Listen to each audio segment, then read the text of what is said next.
She stood trembling on the auction block in 1867 Dodge City, about to be sold like cattle to the highest bidder cast out from her Amish community and facing a fate worse than death.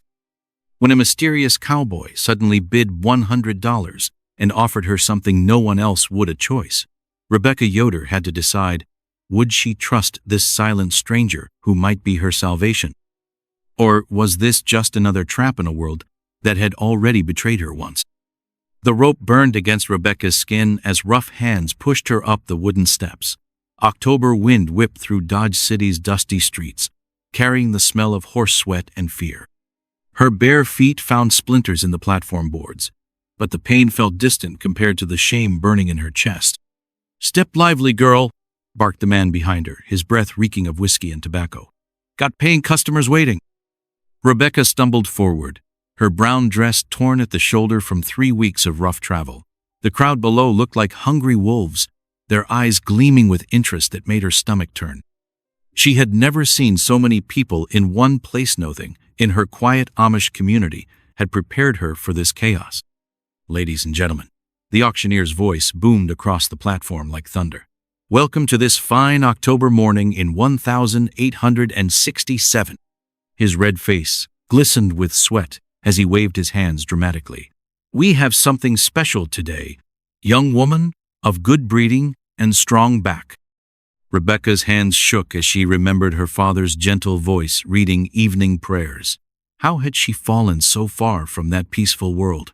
The memory of her last day at home crashed over her like a cold wave.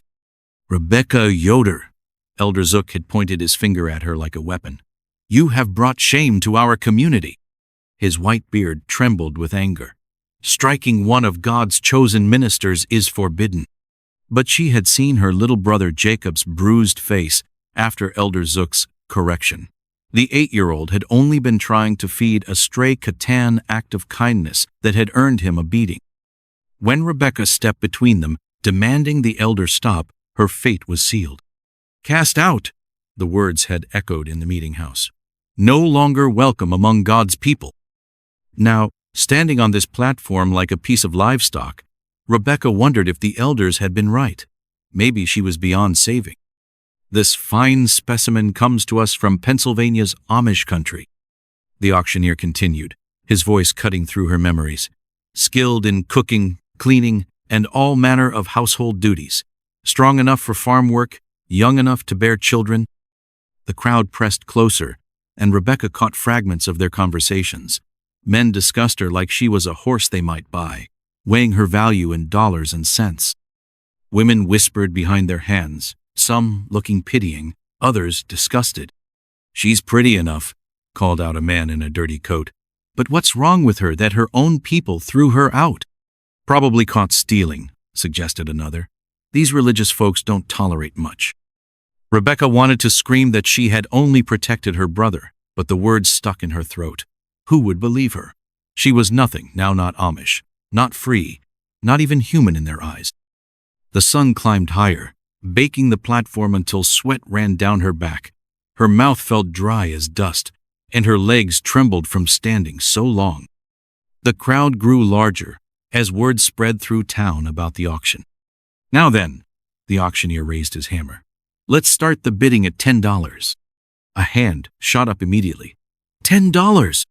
15, called another voice. Rebecca closed her eyes, trying to block out the sound of men arguing over her price.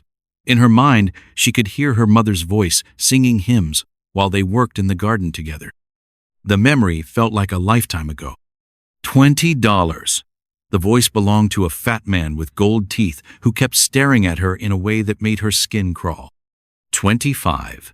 This came from a younger man whose clothes marked him as a traveling salesman. The bidding climbed steadily, each shout another nail in the coffin of her freedom. Rebecca opened her eyes and looked out over the crowd, wondering which of these strangers would own her by day's end. Near the back, she noticed a tall figure leaning against a post. Unlike the others, he wasn't calling out bids or pushing forward for a better look. He simply stood there, watching with eyes the color of storm clouds. Something about his stillness caught her attention in a crowd of noise and movement. He was like a calm center. $30? The fat man's voice was getting excited now. 35, countered the salesman. Rebecca's heart hammered against her ribs.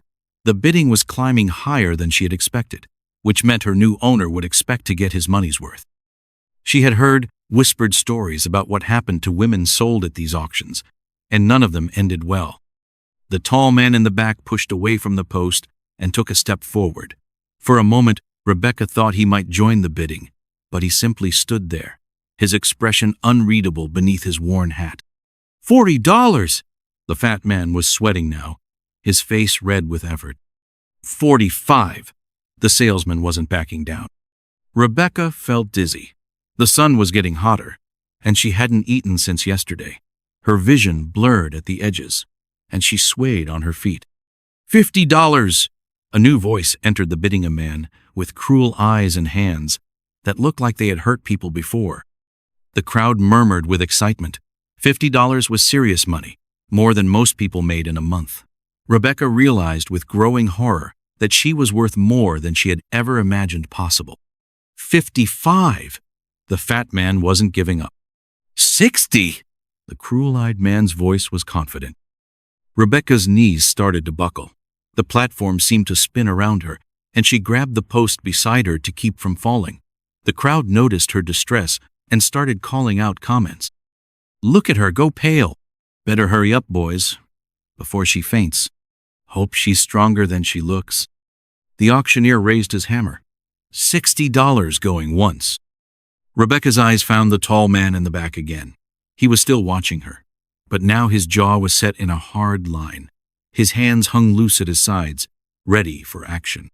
$60 going twice. The hammer began to fall. $100.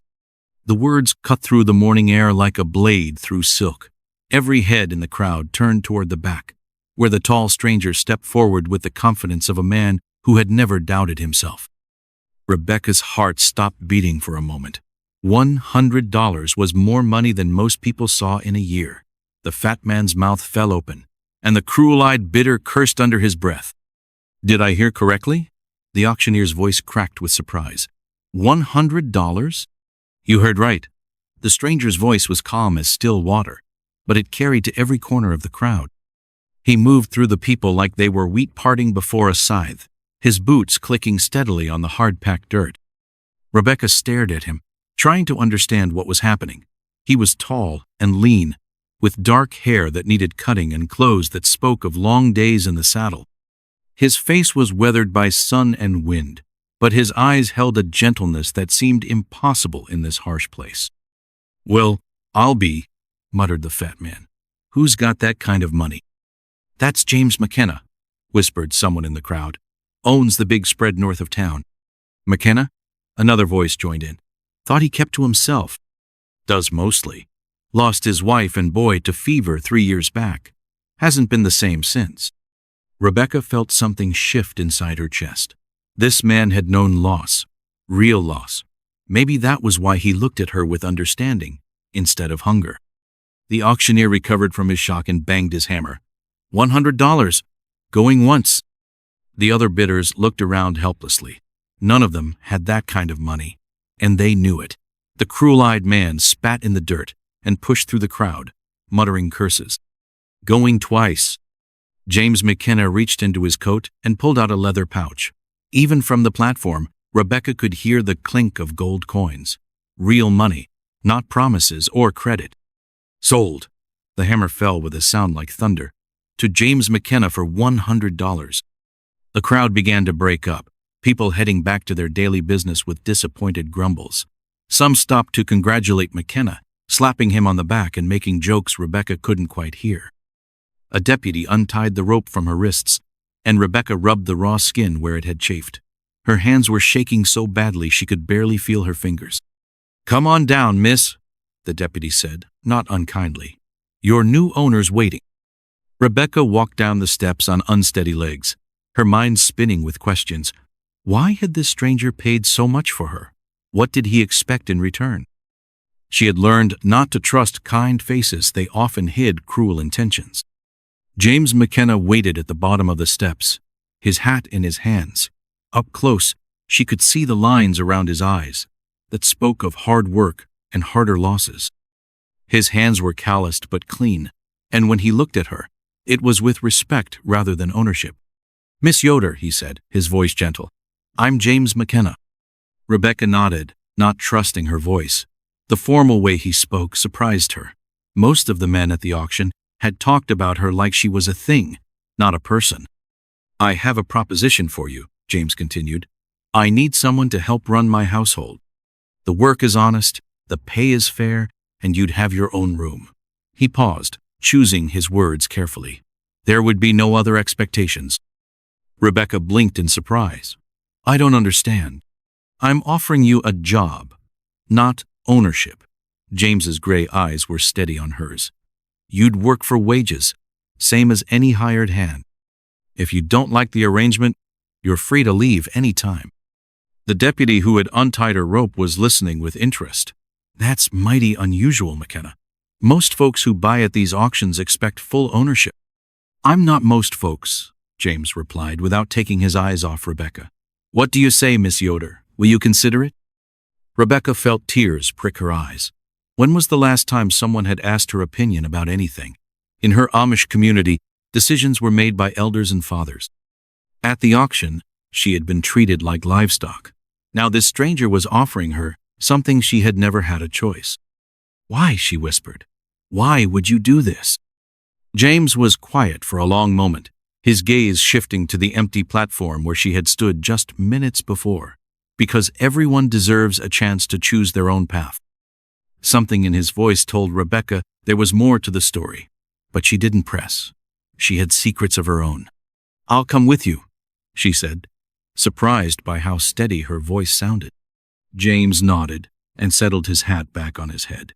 "I have a wagon across the street. We can collect your things and be on our way." Rebecca almost laughed. "I don't have any things." "Then we'll get you some." James started walking toward a wagon hitched to two sturdy horses. "Can't have you working in torn clothes."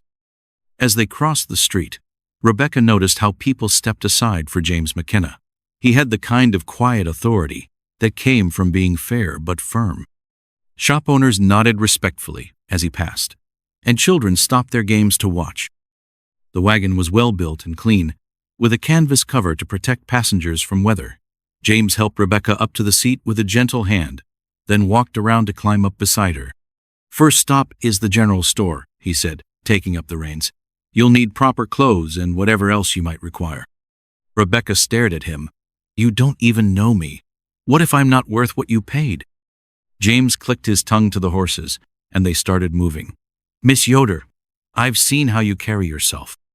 I've watched how you looked at that crowd with dignity, even when they were treating you like property. That tells me everything I need to know about your character." They rode in comfortable silence through the dusty streets of Dodge City. Rebecca watched the buildings go by: saloons, hotels, shops, and houses that seemed impossibly fancy compared to the simple homes she had known. The sounds and smells of the frontier town were overwhelming after a lifetime in quiet farm country. "Can I ask you something?" Rebecca said, as they pulled up in front of Morton's General Store. "Of course. Why didn't you bid earlier? You could have saved money if you'd started lower." James set the brake and turned to look at her. "I wanted to see how high they'd go. Needed to understand what kind of men I was dealing with." His expression darkened. "I've seen what happens to women who get bought by the wrong people. Wasn't going to let that happen to you." Rebecca felt a warmth spread through her chest. This man had protected her from something she hadn't even fully understood was a danger. "Thank you." "No thanks needed." James climbed down from the wagon and came around to help her down. "Let's get you properly equipped for your new life." As they walked toward the store, Rebecca realized something had changed inside her. For the first time in weeks, she felt hope. Maybe her story wasn't over after all. Maybe it was just beginning. The bell above the door chimed as they entered Morton's General Store, and Rebecca caught her reflection in the window glass. She looked like a different person already. No longer the frightened girl on the auction block, but someone with possibilities stretching out before her like the endless Kansas prairie. Blood dripped from Rebecca's fingertip onto the wooden floor as she pulled her hand away from the broken jar. 3 weeks at the McKenna Ranch had felt like heaven, until this moment when everything started falling apart. "Let me see that cut," James said, rushing across the kitchen with a clean cloth. His gentle hands examined the wound, while Rebecca fought back tear snot from the pain, but from ruining the precious jar of peaches she had been trying to open. "I'm sorry," she whispered. "I'll pay for it somehow." James looked puzzled. "Pay for what? It's just a jar." He wrapped the cloth around her finger with careful movements. "Accidents happen, Rebecca. That's why they're called accidents." Rebecca stared at him in wonder. In her Amish community, breaking something valuable meant punishment and shame. Here, James treated it like spilled water, something to clean up and forget. The ranch house sat in a green valley, where cottonwood trees lined Clear Creek. Every morning, Rebecca woke to the sound of running water and bird songs, instead of harsh voices telling her what she had done wrong. The house itself was bigger than her family's entire home, with real glass windows and wooden floors that gleamed in the sunlight. "You've been working too hard," James observed, tying off the bandage. "When's the last time you sat down to rest?" Rebecca couldn't remember. Since arriving, she had thrown herself into every task she could find: cooking, cleaning, mending, organizing. She wanted to prove her worth, to show James that his $100 had been well spent. "The house needs," she began. "The house needs you healthy," James interrupted gently. "Sit down. I'll make coffee." Rebecca watched in amazement as this strong man moved around the kitchen with easy skill. He measured coffee grounds, pumped water from the well, and built up the fire in the stove. In her old world, men never did kitchen work. "Where did you learn to cook?" she asked. James's face grew distant. "My wife taught me. Said a man should know how to take care of himself." He poured water into the coffee pot. Sarah was practical that way. This was the first time James had mentioned his wife. Rebecca had noticed the empty picture frame on the mantel and the unused bedroom upstairs, but she hadn't dared ask questions. "She died 3 years ago," James continued, his voice soft with memory. "Fever took her and our son in the same week." Rebecca's heart clenched. No wonder James understood Lasha had lived through the worst kind. "I'm sorry." "So am I." James set the coffee pot on the stove. "But life keeps moving forward, whether we're ready or not." They sat in comfortable silence while the coffee brewed. Through the window, Rebecca could see the barn where James kept his horses, and beyond that, the endless prairie stretching toward the horizon. Everything here felt so different from the crowded farmhouse where she had grown up with 6 brothers and sisters. "James," she said carefully, "why did you really buy me at that auction?" He was quiet for so long that Rebecca thought he might not answer. When he finally spoke, his words surprised her. "Because you reminded me of someone." "Your wife?" "No." James poured coffee into 2 cups. "Myself, on the day I buried my family, lost, angry, and convinced the world had ended." Rebecca accepted the coffee cup, wrapping her fingers around its warmth. "But you had choices. I didn't." "Did I?" James sat across from her at the kitchen table. "When you lose everything that matters, choice becomes an illusion. You just try to survive one day at a time." Before Rebecca could respond, the sound of approaching horses interrupted their conversation. James's expression changed instantly, becoming alert and wary. "Stay inside," he said, standing up and moving toward the window. Rebecca joined him and gasped at what she saw. 6 men on horseback were approaching the house, led by a man wearing a sheriff's badge.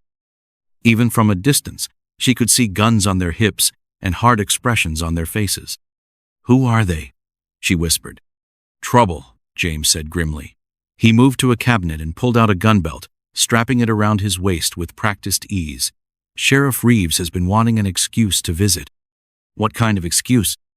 James's jaw tightened. "The kind that involves you." Rebecca's blood turned cold. Had someone from her community found her? Were they here to drag her back to face more punishment? Her mind raced through possibilities, each one worse than the last.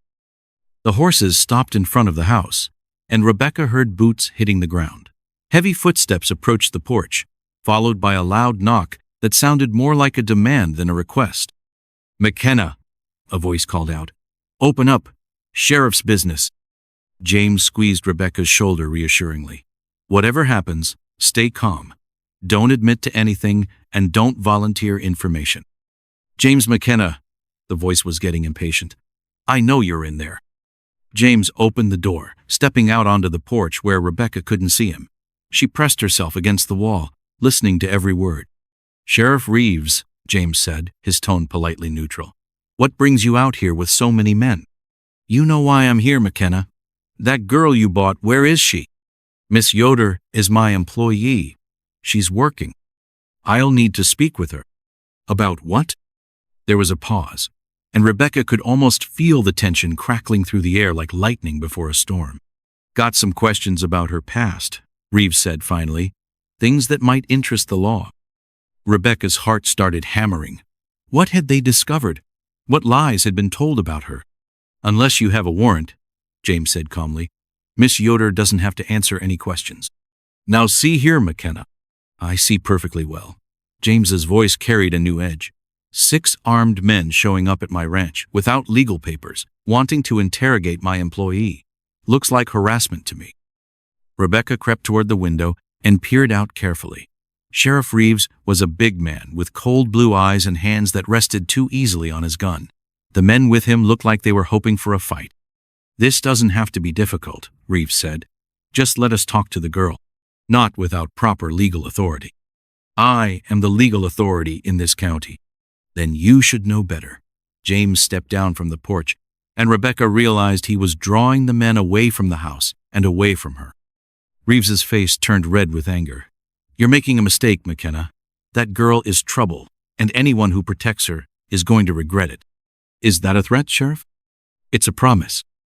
The standoff stretched out like a taut rope ready to snap. Rebecca realized she was holding her breath, waiting for gunshots or worse. But James remained perfectly calm, his presence somehow making 6 armed men seem less dangerous. Well then, James said finally, I guess we understand each other. Reeves spat in the dirt. This isn't over. I didn't think it would be. The sheriff mounted his horse with angry, jerky movements. Come on, boys. We'll be back. As the riders disappeared down the valley, James returned to the house. Rebecca met him at the door, questions tumbling over each other in her mind. What did they want? What kind of trouble am I in? Should I leave before I bring more danger to you? James closed the door and locked it, something Rebecca had never seen him do before. You're not going anywhere, and you're not in any trouble that we can't handle. But the sheriff is a bully who thinks his badge gives him the right to push people around. James hung his gun belt back in the cabinet. He's been looking for an excuse to cause me problems for years. Because of me? Because of who I am and what I represent. James sat down heavily in his chair. Some people don't like it when others succeed honestly. Rebecca poured fresh coffee, her hands shaking slightly. There's something you're not telling me. James studied her face for a long moment. There's something you're not telling me either. They looked at each other across the kitchen table. 2 people with secrets that might destroy the fragile peace they had built together. Outside, storm clouds were gathering on the horizon, and Rebecca wondered if the real storm was just beginning. The letter arrived on a Tuesday morning, carried by a young boy who looked nervous about approaching the McKenna ranch. Rebecca was hanging laundry when she spotted him riding up the dirt path, a folded paper clutched in his small fist. Message for Miss Rebecca Yoder, the boy called out, staying safely on his horse. From the telegraph office. Rebecca's heart stopped. Nobody knew where she was. Nobody should be able to send her messages. With trembling fingers, she accepted the letter and watched the boy ride away as fast as his pony could carry him. The paper felt heavy as lead in her hands. Her name was written on the outside in careful script, but she didn't recognize the handwriting. Taking a deep breath, she unfolded the message and read words that changed everything. Rebecca, stop, family searching for you. Stop, not in trouble. Stop, come home. Stop, father. Rebecca stared at the telegram until the words blurred together. Her family was looking for her. More importantly, she wasn't in trouble, which meant the elders had been wrong about her punishment, or something had changed. Bad news? James's voice made her jump. He had approached quietly, concern written across his weathered features.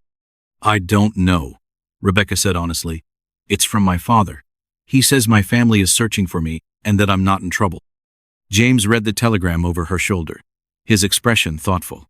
"That's good news, isn't it?" "I thought so. But then, why did Sheriff Reeves say I was wanted by the law?" "Good question." James took off his hat and ran his fingers through his dark hair. "Mind if I ask what really happened back in Pennsylvania?" Rebecca had been dreading this conversation for weeks, but now it felt like a relief to finally tell someone the truth. "My little brother Jacob was feeding a stray cat behind the barn. Elder Zook caught him and started beating him with a stick, said feeding strays was wasteful and sinful." James's jaw tightened. "How old is Jacob?" 8. Rebecca's voice caught. "He's just a little boy who loves animals. When I saw Elder Zook hitting him, I pushed the elder away and told him to stop." "You protected your brother." "I struck a church elder." Rebecca looked down at her hands. "In our community, that's unforgivable. Women don't question men's authority, especially not in matters of discipline." James was quiet for a moment. "So they cast you out for defending a child. They said I had chosen the world over God, that I was corrupted by pride and rebellion." Rebecca wiped away a tear she hadn't realized was falling. Maybe they were right. "They were wrong." James's voice carried absolute conviction. "Protecting innocent people is never wrong, no matter what anyone says." Before Rebecca could respond, the sound of approaching horses filled the air. This time, it wasn't 6 men, it was 12, and they weren't wearing badges. "Inside now," James ordered, his hand moving instinctively toward his gun. Rebecca rushed into the house and peered through the curtains. The riders looked rough and dangerous, the kind of men who lived outside the law.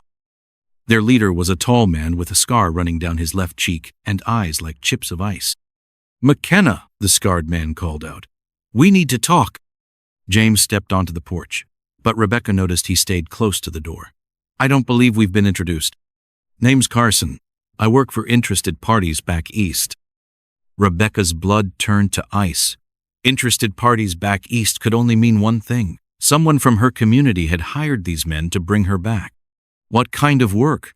James asked. "The kind that pays well for finding missing persons." Carson's smile was cold as winter.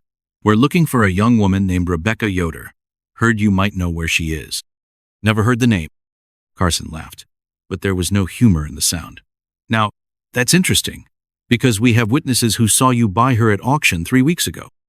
"I bought a housekeeper. Her past is her own business. Not when there's a $500 reward for her return." Rebecca gasped. $500 was more money than most people saw in 5 years. Someone wanted her back very badly, but who and why? "Seems like a lot of money for a simple church matter," James observed. "Ain't nothing simple about theft and murder." The words hit Rebecca like a physical blow. Murder? She had never killed anyone, never even hurt anyone, except for pushing Elder Zook. What lies were being told about her? "You've got the wrong person," James said firmly. "We'll let the authorities back east decide that." Carson's hand rested on his gun. "Where is she, McKenna?" "Not here." "Mind if we look around?" "Yes, I do mind."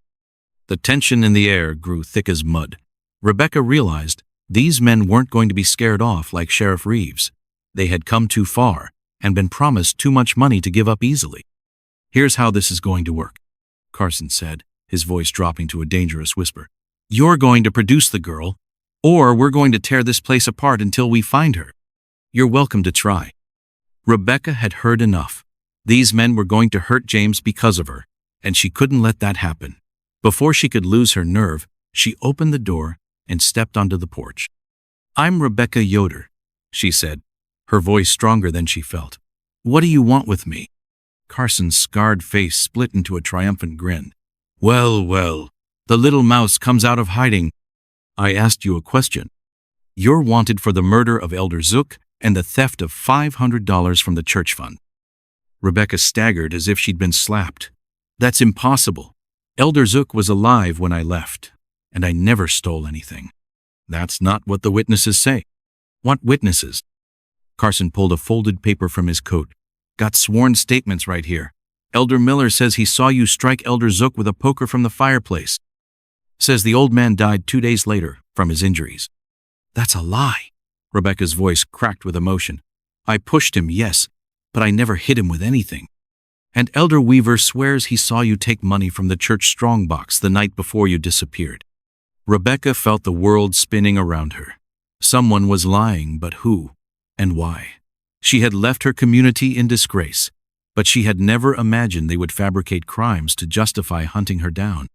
Even if those charges were true, James said quietly, Miss Yoder would be entitled to a fair trial.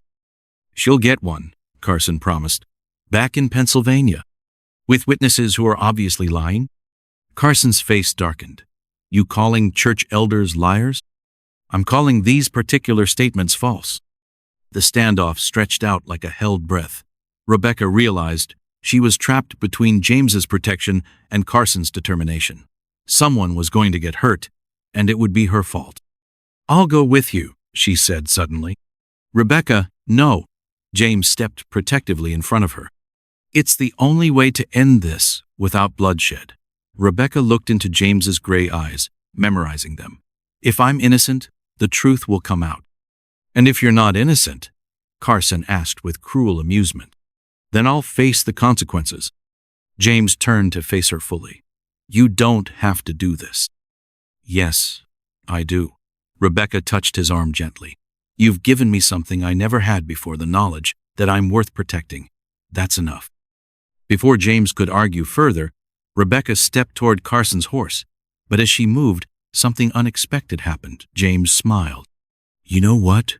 He said, his voice carrying a new note of confidence. I think we should all take a ride into town and sort this out properly. Carson frowned. What are you talking about? I'm talking about due process, legal procedures, the kind of thing that separates civilization from mob justice. Rebecca looked at James in confusion, but his expression told her to trust him. Whatever plan was forming in his mind, he needed her to play along. Fine by me, Carson said. Won't change anything. But as they prepared for the ride to town, Rebecca noticed James slip something small into his coat pocket, something that might just change everything. Stop right there! The voice cracked like a whip across the dusty main street of Dodge City, freezing every person within 50 feet. Deputy Marshal Tom Porter stepped out from behind the bank building, his badge glinting in the afternoon sun and his hand resting firmly on his gun. Carson's men reached for their weapons, but Porter's voice stopped them cold. I wouldn't do that if I were you boys. Got 12 federal marshals positioned around this street, all with rifles pointed your direction. Rebecca felt her heart hammering as she sat on the horse behind Carson, her hands tied with rough rope. The ride into town had been tense and silent, with James following close behind and Carson's men watching every shadow for trouble. What's the meaning of this? Carson demanded, though his confidence seemed to be cracking like old leather. Meaning is simple, Porter replied, stepping fully into the street. You boys are operating without proper authority in my jurisdiction. James dismounted and walked forward with calm, measured steps. Deputy Porter, I believe you'll find this situation very interesting. Rebecca watched in amazement as James reached into his coat and pulled out not one, but 3 folded papers. How had he gotten official documents so quickly? What's that you got there, McKenna? Porter asked, though his tone suggested he already knew. Telegraph messages, James said loudly enough for the gathering crowd to hear. Arrived this morning from Pennsylvania. Carson's scarred face grew pale. That's impossible. We control all communication with the corrupt officials you've been working with, James finished. But you forgot about honest lawmen who don't take bribes. Rebecca stared at James in wonder. How had he known about corruption in her community? How had he managed to contact Pennsylvania authorities so quickly? Porter took the papers and read them aloud to the crowd. First message, from Sheriff William Hayes, Lancaster County, Pennsylvania. Quote, Elder Zook alive and well. No murder occurred. No theft reported. Bounty hunters operating without legal authority. End quote. A murmur ran through the crowd like wildfire. Carson looked like he wanted to disappear into the ground. Second message, Porter continued, from Elder Samuel Miller, signed under oath. Quote, previous testimony regarding Rebecca Yoder was given under threat and coercion. Elder Zook was not harmed. No money was stolen. Request immediate assistance from federal authorities." End quote. Rebecca felt tears streaming down her face. Elder Miller had told the truth, despite whatever pressure he had faced. Third message. Porter's voice grew stronger. From Jacob Yoder, witnessed by 3 church officials. Quote, "My sister Rebecca saved me from a beating. She is innocent of all charges. The elders who cast her out now admit they acted in anger, not justice. Please bring her home safely." End quote. Rebecca sobbed openly now. Her little brother had spoken up for her, risking punishment to tell the truth. Carson made a desperate grab for his gun, but Porter was faster. The deputy's weapon was in his hand before Carson could clear leather. "I wouldn't," Porter said calmly. "Federal crime to impersonate law enforcement. That's 10 years in prison right there." "You don't understand," Carson said desperately. "We were hired by church officials." "You were hired by 3 corrupt elders who wanted to cover up their own crimes?" James interrupted. "Elder Weaver has been stealing from the church fund for years. When Rebecca's case brought attention to missing money, he decided to blame her." Rebecca stared at James in amazement. "How do you know all this?" James smiled gently. "Because I sent my own investigators to Pennsylvania 3 days ago. Didn't take them long to find the truth." 3 days ago? Rebecca's mind reeled. "But Carson just arrived today." "I've been expecting trouble since Sheriff Reeves' visit," James explained. "A man doesn't live long on the frontier without learning to plan ahead." Porter gestured to his hidden marshals, who emerged from buildings and alleys around the street. Carson's men found themselves surrounded by serious-looking lawmen with badges and determination. "Carson," Porter said officially, "you and your men are under arrest for impersonating federal officers, conspiracy to kidnap, and extortion." As the marshals moved in to make arrests, Rebecca felt hands gently untying the ropes around her wrists. James helped her down from the horse, his touch warm and reassuring. "It's over," he said softly. "You're free." But Rebecca realized freedom was more complicated than simply being released from ropes. The messages said, "My family wants me back." "They do." James handed her a 4th paper she hadn't seen before. "This one's personal." Rebecca unfolded the message with shaking hands. It was from her father, written in his careful script. "My beloved daughter, Rebecca, the church has admitted its error. You are welcomed home with joy and honor. Your courage in protecting Jacob has inspired others to speak truth. But the choice to return must be yours alone. Whatever you decide, know that you are loved. Father." Rebecca looked up to find James watching her with an expression she couldn't quite read. "You could go home," he said quietly. "Back to your family, your community. They would welcome you as a hero now." "I could," Rebecca agreed. "But heroes don't run away from the people who need them." James's gray eyes widened slightly. "What do you mean?" Rebecca looked around at the bustling frontier town, at the marshals finishing their arrests, at the honest deputy who had risked his career to help a stranger. "I mean, this place needs people who will stand up for what's right. And I think I'm finally brave enough to be one of them, even if it means staying in a world that's nothing like what you grew up in." "Especially then," Rebecca smiled, feeling lighter than she had in months. "Besides, someone needs to make sure you eat proper meals and don't work yourself to death." James laughed, the first real laugh Rebecca had heard from him. "Is that a job application, Miss Yoder?" "It's a partnership proposal, Mr. McKenna." Before James could respond, Deputy Porter approached with a final piece of news. "Miss Yoder, there's one more thing. The church elders sent money to cover your travel expenses if you want to go home. $500. Rebecca looked at the money, then at James, then at the wide prairie stretching beyond the town. "Give it to the orphanage here in Dodge City. I have everything I need." As the sun began to set over Kansas, Rebecca realized her story hadn't ended with shame and exile. It had begun with the courage to protect someone she loved, and it would continue with the choice to build something new in a place where second chances were possible. The crowd began to disperse, talking excitedly about the day's events. Rebecca noticed several women approaching her with shy smiles, and she realized she might finally have the chance to make friends real, friends who knew her story and chose to accept her anyway. So, James said as they walked toward his wagon. What happens now? Rebecca looked at him seriously. Now we go home and figure out how to live the rest of our lives. Together? If you'll have me. James stopped walking and turned to face her fully. For a moment, Rebecca thought he might say something profound or romantic. Instead, he said, "Can you teach me to make decent bread? Mine tastes like leather." Rebecca burst out laughing. "I think I can manage that." As they climbed into the wagon, Rebecca caught sight of her reflection in the store window again.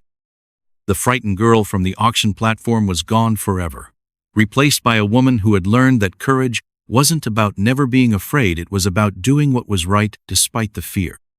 The horses started moving, carrying them home through the gathering dusk, and Rebecca knew that whatever challenges lay ahead, she would face them with the strength that came from choosing her own path. Morning light streamed through the kitchen windows as Rebecca kneaded bread dough, her hands working the mixture with a rhythm that spoke of peace and purpose.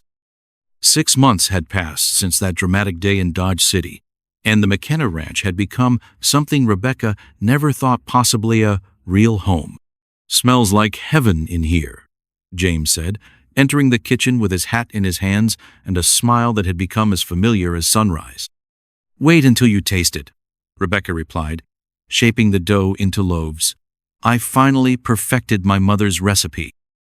The kitchen had become the heart of their unusual household. James had insisted on buying Rebecca a proper stove, and she had filled the space with herbs growing in mason jars and curtains sewn from cheerful fabric. It looked nothing like an Amish kitchen, but it felt like home in a way that went deeper than tradition. "Letter came for you," James said, placing an envelope beside the bread bowl. Rebecca wiped her floury hands on her apron and examined the envelope. The return address made her smile. Jacob Yoder, Lancaster County, Pennsylvania. "My brother," she explained, carefully opening the letter. "He writes every month now." James poured himself coffee and settled at the table while Rebecca read. After a moment, she laughed out loud. "What's funny?" James asked. "Jacob says the elders have asked him to help teach the younger children about standing up for what's right." Rebecca shook her head in amazement. "They're using our story as an example of moral courage. How do you feel about that?" Rebecca considered the question seriously, proud, and a little sad that it took so much pain to teach that lesson. The sound of approaching horses interrupted their morning routine, but these days visitors brought news and friendship rather than threats. Rebecca looked out the window to see Deputy Porter riding up with a woman she didn't recognize. "Tom's got someone with him," she told James. They went outside to greet their guests. The woman with Porter was young, maybe 20, with dark hair and nervous eyes that reminded Rebecca of herself 6 months ago. "James, Rebecca," Porter said, dismounting, "I'd like you to meet Sarah Chen. She needs help, and I thought you folks might be willing to listen to her story." Rebecca's heart went out to the young woman immediately. She had the look of someone who had been through too much and wasn't sure who to trust. "Please, come inside," Rebecca said warmly. "I'll make fresh coffee." As they settled around the kitchen table, Sarah's story unfolded in halting words. She had fled an arranged marriage in San Francisco's Chinatown, traveling hundreds of miles to escape a future she couldn't accept. "I don't have anywhere else to go," Sarah finished, her voice barely above a whisper. Rebecca looked at James, and she saw her own thoughts reflected in his gray eyes. This young woman needed what they had needed, a chance to choose her own path. "You can stay here," Rebecca said without hesitation. "We have room, and there's always work to be done." "I can't pay," Sarah began. "Nobody asked you to," James said gently. "Sometimes people help each other just because it's the right thing to do." Porter smiled with satisfaction. "I hoped you'd say that. Word's getting around about this place about folks who give second chances." After Porter left, Rebecca showed Sarah to the spare bedroom upstairs. It was the room that had once belonged to James's son, but instead of sadness, it now held hope for new beginnings. "Why are you helping me?" Sarah asked as Rebecca helped her unpack her few belongings. "Because someone helped me when I needed it most," Rebecca replied. "And because I've learned that sharing kindness doesn't make you weaker, it makes you stronger." That evening, as the three of them sat on the porch watching the sunset, James brought up something that had been on Rebecca's mind for weeks. "Rebecca," he said quietly, "I've been thinking about what you said that day in town, about this place needing people who will stand up for what's right. What about it? I think you might be onto something bigger than just our ranch." Rebecca turned to look at him. "What do you mean?" "I mean, maybe we should make it official. Start a real sanctuary for people who need second chances." Sarah looked up from the sock she was mending. "You mean like a place where people could come when they have nowhere else to go?" "Exactly like that," James said. "We've got the land, the resources, and most importantly, we understand what it means to need help." Rebecca felt excitement building in her chest. We could help women leaving bad situations, people escaping persecution, anyone who needs a fresh start. "It won't be easy," James warned. "There will be legal challenges, financial difficulties, people who don't approve of what we're doing." "When has anything worthwhile ever been easy?" Rebecca asked. As they talked late into the night, planning and dreaming, Rebecca realized something profound had happened. She had started this journey as a woman cast out from her community, stripped of identity and purpose. Now she was becoming someone who could create community for others. The next morning brought a surprise visitor. Rebecca was in the garden when she heard a familiar voice calling her name. She looked up to see a buggy approaching, and her heart nearly stopped when she recognized the driver.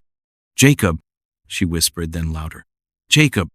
Her little brother, not so little now at 9 years old, jumped down from the buggy and ran into her arms. Behind him came their father, older and grayer than she remembered, but smiling with pure joy. "Rebecca," her father said, his voice thick with emotion. "My daughter." They held each other for a long time, healing wounds that had seemed permanent. When they finally separated, Jacob looked around the ranch with wide eyes. "This is where you live now?" "This is where I belong now," Rebecca corrected gently. Her father studied James, who had approached respectfully but kept his distance. "You are the man who protected my daughter." "I am," James replied simply. "Then you have my gratitude and my respect." As the family reunion continued, Rebecca learned that her father and Jacob had come not to take her home, but to see for themselves that she was truly happy. They brought news from Pennsylvania. Elder Weaver had been removed from his position and forced to repay the stolen money. The community had established new rules about protecting children, and Rebecca's story had inspired other young people to speak up about injustice. "You changed everything," Jacob told her proudly. "Even though you left, you made our home better." That evening, as her family prepared to return to Pennsylvania, her father took Rebecca aside for a private conversation. "I was wrong to let them cast you out," he said quietly. "A father's first duty is to protect his children, and I failed you." "You couldn't have known what would happen," Rebecca replied. "I could have stood up for you. I could have demanded justice instead of accepting their judgment." Her father looked at the ranch, at James caring for the horses, at Sarah helping with evening chores. "But perhaps God had a different plan. Perhaps you needed to leave us to become who you were meant to be." "I think maybe we all became who we were meant to be," Rebecca said. The next morning, as the buggy disappeared down the dusty road, Rebecca stood with James and Sarah on the porch of their home. The future stretched ahead of them, like the endless prairie, uncertain, but full of possibility. "So," James said, "ready to change the world one person at a time?" Rebecca smiled, thinking of all the people who might need what they had to offer hope, sanctuary, and the chance to write their own stories. "I've been ready my whole life," she said. "I just didn't know it until now." As the sun climbed higher over Kansas, Rebecca Yoder McKennifer, she had taken his name as he had taken her heart, realized that sometimes the greatest gift you can give someone isn't bringing them home, but helping them build a new one where they truly belong.